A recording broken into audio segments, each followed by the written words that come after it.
Hello Ashrith, good evening ma'am. Delhi నుంచి వచ్చేసావు.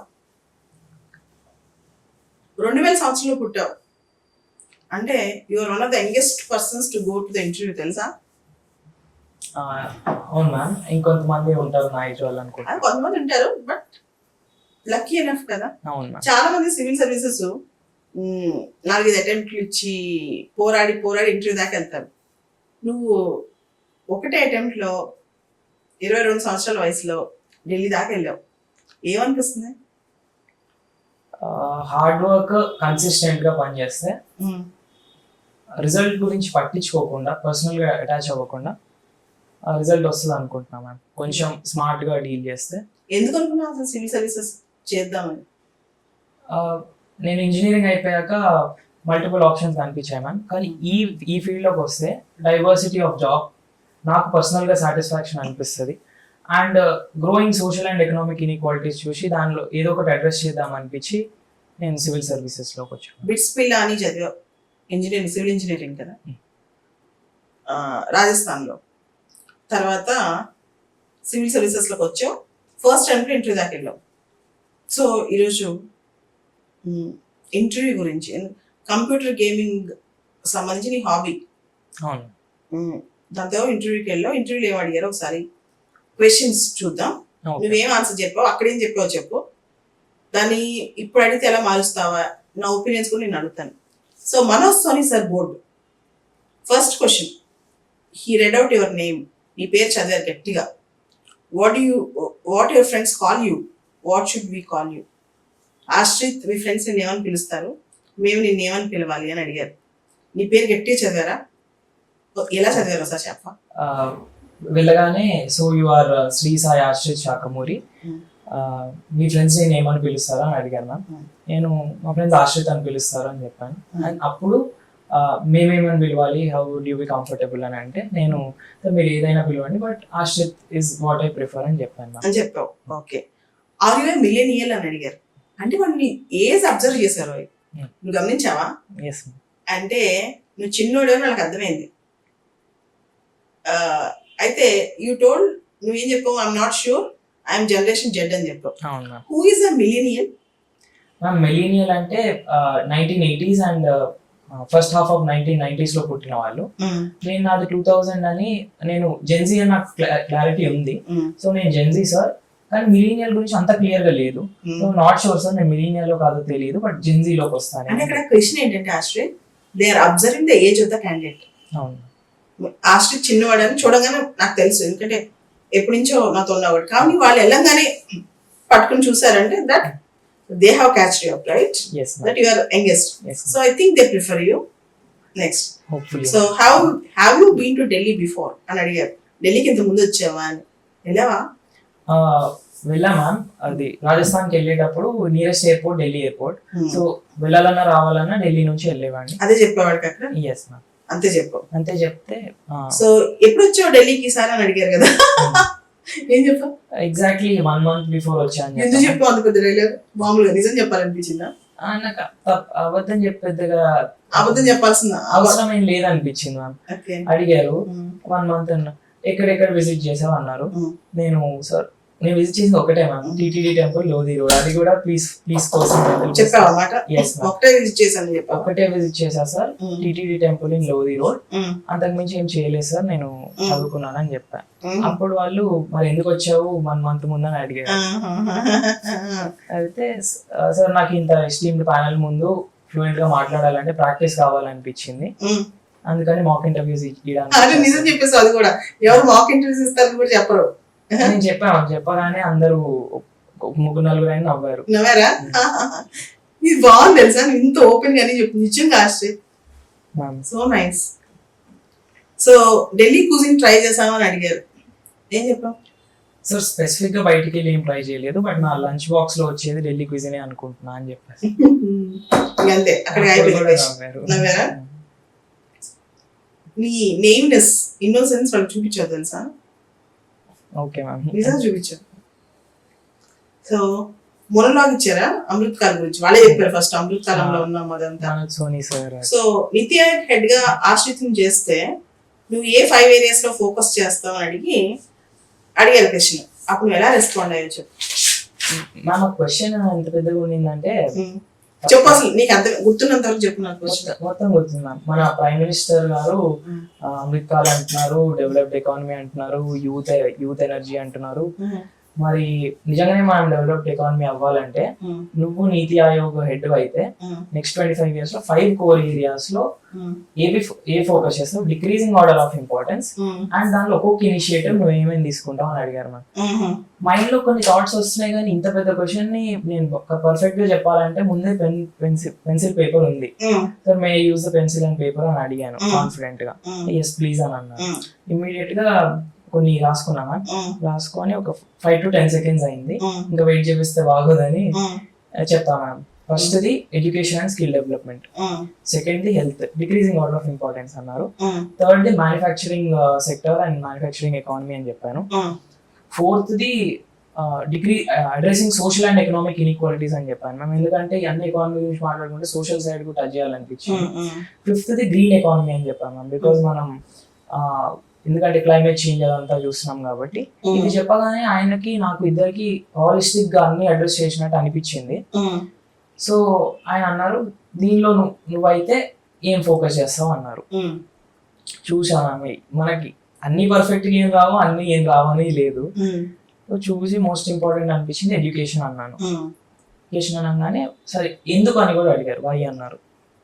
Why అంటే నేను అన్నాను, సార్ NEP 2020 వచ్చింది, మనం రూట్ లెర్నింగ్ మెమరైజేషన్ నుంచి we are moving towards critical thinking, creativity, rational analysis and few other components.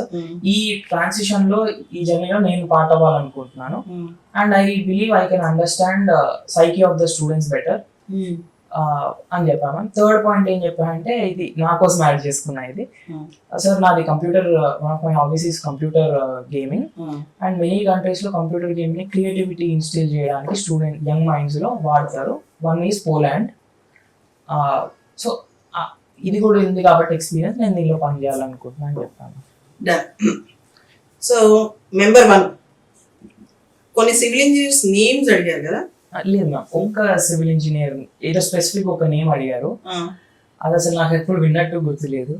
ఏం చెప్పావు?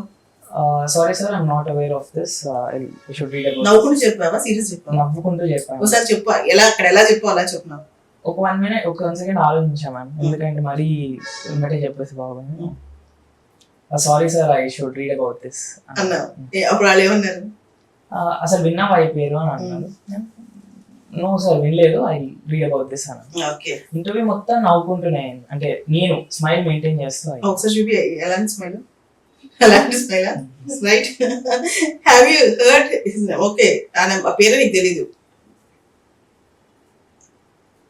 If there is a guest house of religious institution working on commercial basis, does it attract taxes? దీనికన్నా మంచి innovative question అనిపించింది. అసలు ఎందుకు అడిగిన question నేను? ఒక రిలీజియస్ ఇన్స్టిట్యూషన్ నడిపే గెస్ట్ హౌస్ కి టాక్సెస్ కట్టాలా వద్దా?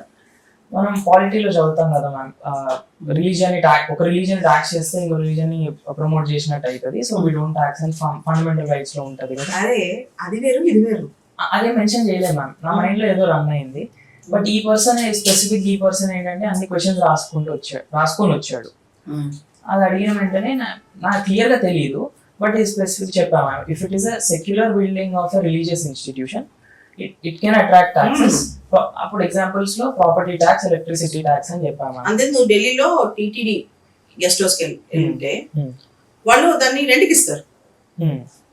ఓకే, రెంట్కి ఇచ్చినప్పుడు టాక్సెస్ ఉంటాయి దానికి. Okay okay. If any religious institution have a guest house and they rent it out for commercial basis, they use it religious purpose కాకుండా కమర్షియల్ పర్పస్ అంటే ఖచ్చితంగా it will attract tax. అంతే చెప్పే answer. ఇట్లా చెప్పాను. If it is a secular building of a religious institution, it will attract taxes. Okay. What about income tax? Income tax అని అడిగితే specific అడుగుతున్నారని okay చెప్పలేదు ma'am. So supply side of economy అని అడిగారు, El Niño La Niña. Answers చెప్పావా? Supply side నేను చెప్పడానికి try చేసిన ma'am, అంటే మనకి ఈజీనే కదా ఇది చెప్పడానికి ట్రై చేసిన. ఆయన స్పెసిఫిక్ ఏదో పాయింట్ మైండ్ లో పెట్టుకొని రొనాల్డ్ రేగన్ ఇది అన్నారు, హిలరీ క్లింటన్ ఇది అన్నారు, ఈ కాంటెక్స్ట్ లో చెప్పు అన్నారు. నేను అది విన్నట్టు అనిపించలేదు. ఆనెస్ట్ గా sorry sir I should read about this అని చెప్పాను. ఓకే, లీనో లానిన్ ఎక్స్ప్లెయిన్ చేశారు. చెప్పాను మ్యామ్, క్లియర్ గా చెప్పాను. Okay. Member 2. Amendment in 1970s added 2 important words to our constitution. What words? Which amendment?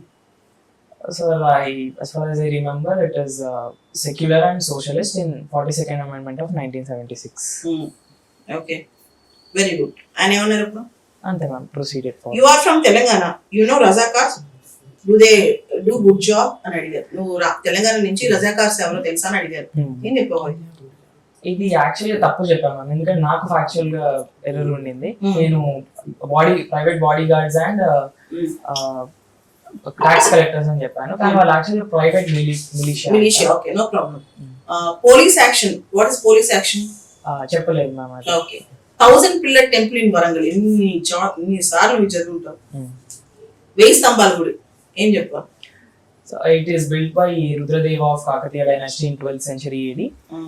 It is not being relocated, sir. It is being renovated for the last 20 years. Okay. How is Telangana doing at present? Telangana ఇప్పుడు ఎలా ఉంది? ఇది economy wise, social wise అని రెండు చెప్పాను ma'am. Economy wise లో GDP చెప్పాను, 13 lakh crores అయింది. And per capital GDP bigger states లో ఫస్ట్ లోకి వచ్చింది ఈ ఇయర్. ఇన్వెస్ట్మెంట్స్ కూడా డ్రా చేస్తుంది. When it comes to social side, government of Telangana is taking good initiatives for social development of all sectors. And okay. What is suo motu cognizance? చెప్పావు లేదా answer అక్కడ? చెప్పాను ma'am. Courts taking up the case without any complaint being filed. Very good. Suo motu cognizance. So they also asked about judicial activism, judicial overreach. ఇది అడిగారు ma'am. అంటే suo motu చెప్పగానే suo motu judicial activism overreach అన్నారు ma'am. నేను ఇప్పుడు sir, it depends on case to case basis. If the courts take up the case where powers are clearly under legislative or executive, it is equal to encroaching their powers, so it is overreach. Otherwise it is judicial activism when it is in the interest of the nation and public interest. Okay, now could you check? Oh, clear. So member 3, your birthday, how many days from now? Okay, ఇక్కడ ఆశ్చర్యకరమైన విషయం ఏంటి చెప్పనా? June 5th నీ birthday, వాళ్ళు అది కూడా observe చేశారు. 27th April నువ్వు ఇంటర్వ్యూకి వెళ్ళిన రోజు. చెప్పాను 37 to 38 days సార్, అట్లా చెప్పేసావు. ఏమన్నారు? Is that how you say your answer అని అన్నారు. Sorry sir, my date of birth is 5th June 2000 and now my birthday is 37 days away అని మళ్ళీ చెప్పాను. అంటే ఏమన్నారు? అప్పుడు proceeded for. Okay. How can you not know millennial? It is very simple question. నాకు తెలుసు సార్, కాకపోతే నేను క్లియర్ గా లేను, అందుకే చెప్పొద్దు అనుకున్నాను. Okay. One unique thing about BITS Pilani. నేను చాలా యూనిక్ థింగ్స్ ఉన్నాయి కదా మ్యామ్, ఏం చెప్పాలో అర్థం కాకపోతే సైలెంట్ గా ఉన్నా. వన్ యూనిక్ థింగ్ అంటే నో అటెండెన్స్ పాలసీ సార్ అని చెప్పాను. అప్పుడు ఆయన వాట్ ఈస్ CBCS అన్నారు. దీనికి ఏదో సపరేటెడ్ గా అడిగిన చాయిస్ బేస్డ్ క్రెడిట్ సిస్టమ్. అది అట్లా ఫుల్ గా అడిగి ఉంటే చెప్పేవాడిని నేను, కానీ CBCS అని అంటే తెలియదు సార్ అని. అప్పుడు ఆయనే it is first introduced in BITS Pilani India. Okay. So he gave monologue on garbage and waste. How will you solve the garbage crisis in India? Garbage crisis, it is a whole problem of the entire supply chain. First and most important problem is that garbage segregation at source. Wet waste ni dry waste ni separate cheyali. Dry waste lo kuda plastic waste, hazardous waste, e-waste and other glass waste type separate cheyali. Chesi source దగ్గరే maximum అయిపోవాలి. And then ఏమైనా మిగిలి ఉంటే processing plants కి పంపించి అక్కడ with humans as well as machines so మిగిలిన segregation చేసేది. రీసైక్లబుల్ వేస్ట్ ని రీసైక్లింగ్ ప్లాంట్స్ కి పంపించి, నాన్ రీసైక్లబుల్ వేస్ట్ ని సిమెంట్ ప్లాంట్స్ కి రా మెటీరియల్స్ గా పంపిస్తే, and bio waste or wet waste ని మనం బయోగ్యాస్, మాన్యూర్ and vermicompost కి వాడుకోవచ్చు sir. This is the model followed in Indore and I would like to emulate this across India. So sewage waste, kitchen waste కి తేడా అడిగారు, వాటి గురించి కూడా అడిగారు. తర్వాత water crisis in the world and specifically India, how will you solve this as a civil engineer? దీనికి నాకు ఆ క్వశ్చన్ వినగానే ఎందుకు టాప్ డౌన్ బాటమ్ అప్ అప్పుడు రెండు చెప్పాలనిపించింది. That big problem. సో నేను స్టార్ట్ చేసింది 18% of population is in India but only 4% water resources.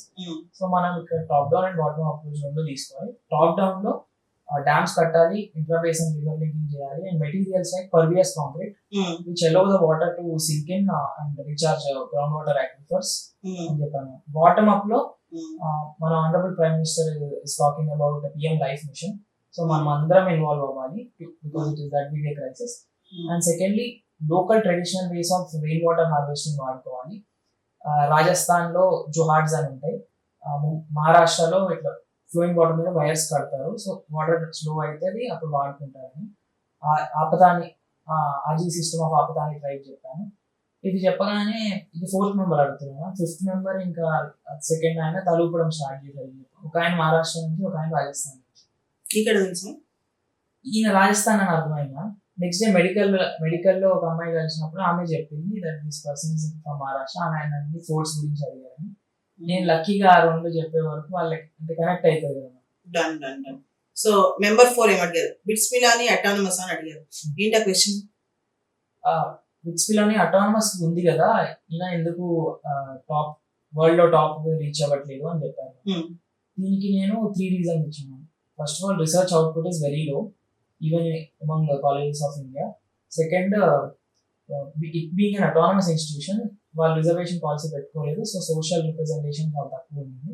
And according to Indian money fee చాలా ఎక్కువ ఉంది అనగానే వాళ్ళు అవునా అన్నారు. Yes sir, 20 lakhs for graduation అంటే బిట్స్ పిలాని గ్రాడ్యుయేషన్ అవడానికి 20 లక్షలు ఖర్చు అవుతుంది. అయింది. 2.5 lakhs ఈచ్ సెమిస్టర్ అవుతుంది. అంటే మెరిట్ కమ్ నీట్ స్కాలర్షిప్స్ ఉంటాయి, బట్ ఇదైతే జనరల్ ఫీ స్ట్రక్చర్. సో ఈ మూడింటి వల్ల ప్రాబ్లమ్ ఉంది సార్. అండ్ దీనిలో మనం రీసెర్చ్ అడ్రస్ చేయడానికి గవర్నమెంట్ ఓన్లీ ఐఐటీస్ ఐఐఎస్సీస్ ఇస్తుంది. ప్రైవేట్ ఇన్స్టిట్యూషన్ కూడా ఎవరైనా ప్రూవ్ చేసుకోగలిగితే వాళ్ళు రిజల్ట్ చూపించినట్టు వాళ్ళకి ఇవ్వాలి సార్, అట్లా అడ్రస్ బాగుంటుంది అని. So India's taxation system is weird. India's tax base ఎలా ఉంది? ఇన్కమ్ ట్యాక్స్ కి కార్పొరేషన్ ట్యాక్స్ కి తేడా ఏంటి? ఏం చెప్తాం? ట్యాక్స్ బేస్ అఫీషియల్ గా యాక్టివ్ గా ట్యాక్స్ పే చేసేది అరౌండ్ 1% సార్ అని చెప్పాను. సెకండ్ క్వశ్చన్ ఏంటంటే ఐటీ ట్యాక్స్ కార్పొరేట్ ట్యాక్స్ తేడా ఉంది ఎందుకు అని అడిగితే నేను అన్నాను ఇది స్పాంటేనియస్ గానే చెప్పాను, ముందు ప్రిపేర్ అయింది కాదు. వాళ్ళు ఎంప్లాయ్మెంట్ ఇస్తారు కార్పొరేట్ ట్యాక్స్ అయితే.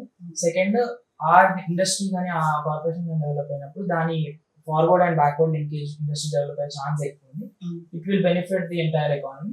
సో ఈ 2 రీజన్స్ మైండ్ లో పెట్టుకొని మనం ఇప్పుడున్న రేట్స్ పెంచితే బెటర్. అండ్ ఇప్పుడు కొత్త కార్పొరేషన్స్ కి వీఆర్ హ్యావింగ్ 15% ట్యాక్స్ రేట్ అని చెప్పాము. ఇది చెప్పాక వాళ్ళు అడిగారు నేను మారుస్తావా అని అన్నారు. నేనేం మార్చాను sir, it is good. So census గురించి అడిగారు, డీలిమిటేషన్ గురించి అడిగారు. బాగా చెప్పావా? ఇది నా బెస్ట్ ఆన్సర్. ఓ క్వశ్చన్ ఏంటి, నువ్వేం చెప్పావు? క్వశ్చన్ ఇప్పుడు సెన్సస్ అవ్వబోతుంది, దాని తర్వాత డీలిమిటేషన్ అవుతుంది. South states are succeeded in population అంటారు. అవి డిసిన్సెంటివైజ్ అవ్వవా, ఎందుకంటే మనం ఇప్పుడు MP and MLA seats only population basis మీద ఇస్తాం కదా.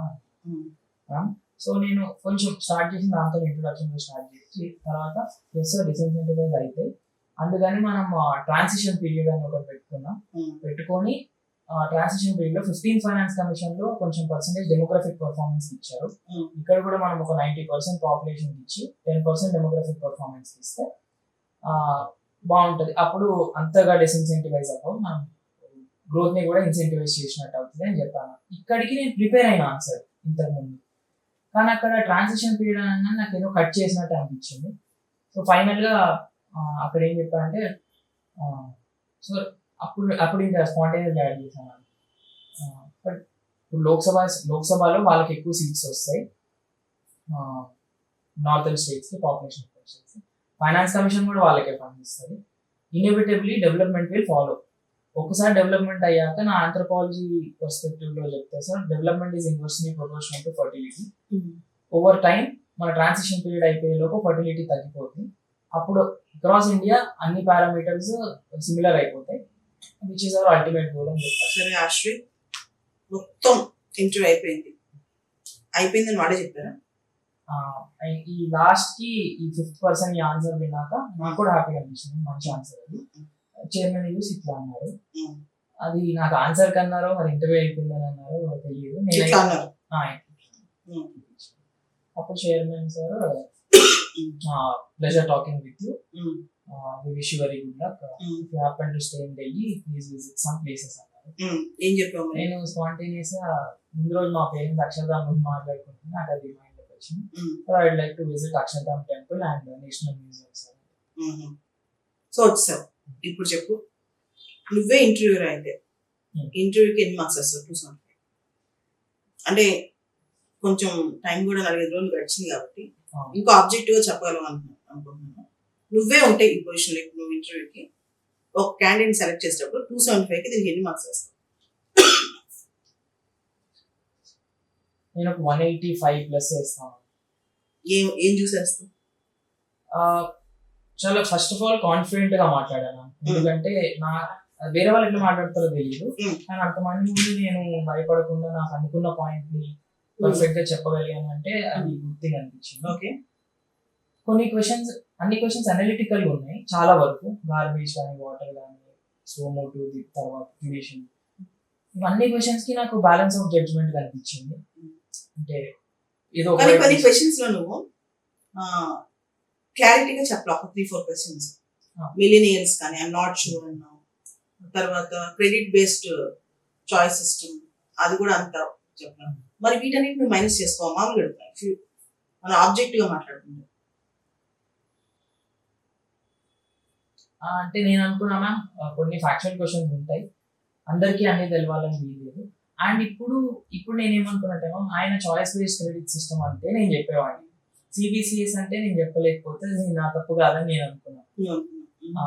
అండ్ సోషల్ కోహెజన్ అని ఒకటి ఉంటుంది కదా, దానికి సోషల్ కోహెజన్ అనే దానికి నేను బాక్స్ టిక్ చేసినట్టు అనిపిస్తుంది, ఎందుకంటే 2 సార్లు సోషల్ ఈక్వాలిటీస్ మెన్షన్ చేసినాను డిసిప్లినరీ క్వశ్చన్ లో అంతకుముందు కూడా. అండ్ ఇంకొకసారి మారల్ ఇంటిగ్రిటీ ఉన్నట్టు అనిపించింది, ఎందుకంటే ఈ చిన్న క్వశ్చన్ ఇది కూడా తెలీదా. కానీ కొన్ని విషయాలు నీ నిజాయితీ బాగా కనిపించింది, ఆనెస్టీ. అది ఢిల్లీకి నెల ముందు ఎందుకు వచ్చావు, తర్వాత కొన్ని క్వశ్చన్స్ లో డైరెక్ట్ నువ్వు నిజమే చెప్పావు. ఢిల్లీకి ఎప్పుడు వచ్చావు, అట్లాంటి క్వశ్చన్స్, ఎక్కడున్నావు, ఏం తిన్నావు, లంచ్ బాక్స్ అని నీట్గా చెప్పావు. వాళ్ళ ముందు ఏదో వాళ్ళని ఇంప్రెస్ చేయడానికి చెప్పలేదు. ఆ ప్యూరిటీ ఆఫ్ థాట్, హార్ట్ కనిపిస్తుంది. అట్ ద సేమ్ టైం కొన్ని క్వశ్చన్స్ లో కన్ఫ్యూజన్ కనిపిస్తుంది, కొన్ని ఆన్సర్స్ లో. రైట్, సో నీలాంటి యంగ్ పర్సన్ కి నిజంగానే వాళ్ళు ఇష్టపడతారు, ఎందుకంటే they will come with genuine mind to serve the people కదా. గ్యారంటీ లిస్ట్ లో నెంబర్ అయితే ఉంటుంది, ర్యాంక్ నెంబర్. అదే ర్యాంక్ అనేది వచ్చాక చూడాలి. సో మెయిన్స్ రాసేటప్పుడు నాకు ఒక ప్రామిస్ చేశావు, ఆ రికార్డ్ ఒప్పుకోవాలి. నువ్వేం ప్రామిస్ చేసావు నాకు చెప్పు, గుర్తొస్తే చెప్తున్నాను. ఒక ఇంతకు ముందు ర్యాంక్ వచ్చిన ఐఏఎస్ లాగా, ఏ సార్ లాగా పేరు చెప్పమంటే చెప్తాను, చెప్పు. శరత్ నాయక్ సార్ లాగా మెయిన్స్ పేపర్స్ కరెక్ట్ చేస్తాను. ఇప్పుడు మెయిన్స్ క్వాలిఫై అయిన క్యాండిడేట్స్. నిజంగా నీకు ఐఏఎస్ వచ్చి మళ్ళీ నెక్స్ట్ ఫిలిమ్స్ రాకపోతే ఓకే 2 months లో కనీసం ఇంటికి వెళ్ళి ఎంజాయ్ చేయలేదు, తర్వాత కష్టం. But you are going to help the students who are writing again. నాకు కూడా ఇచ్చాలని ఉన్నాను, ఎందుకంటే స్టూడెంట్స్ కి చాలా కన్ఫ్యూజన్ ఉంటుంది, ఎట్లా ప్రిపేర్ అవ్వాలి తెలియదు. చెప్తారు, అది చెప్పినప్పుడు వాళ్ళు నమ్మేస్తారు, కొంతమంది సరిగ్గా చెప్పారు. నా సైడ్ నుంచి నేను బెస్ట్ చెప్తాను. సో లాస్ట్ టైం మెయిన్స్ రాసేటప్పుడు శరత్ నాయక్ బాగా హెల్ప్ చేశారు. So you want to carry that legacy అంతే ఉంటారు. నేను ఎవరు అనలేరు చేస్తాను, నేనే చేస్తాను. అదే నువ్వు చెప్పావు కదా, నాకు అదే సంతోషం. నేను ఆ రోజు నేను అడిగాను, సో నువ్వు అందరి చేత కరెక్షన్ చేయించుకుంటే ఇక్కడికి వచ్చి నువ్వేం చేస్తావు సిఎస్బి కోసం, గుర్తుందా సార్? ఇప్పుడు ఒక క్వశ్చన్, మీ డాడీ మమ్మీ రమ్మని 2 months మాతో నడమన్నారు, అమ్మా నాన్న రిజల్ట్స్ వచ్చాక, అప్పుడు ఏం చేస్తాం? కరెక్షన్ చేస్తే వాళ్ళు కొంటాం. ఇప్పుడే ఇక్కడ ఇల్లు రెంట్ తీసుకున్నారు, ఇక్కడే ఉంటామని చెప్తారు. ఓహో done. So you will get it. All the best. Thank you.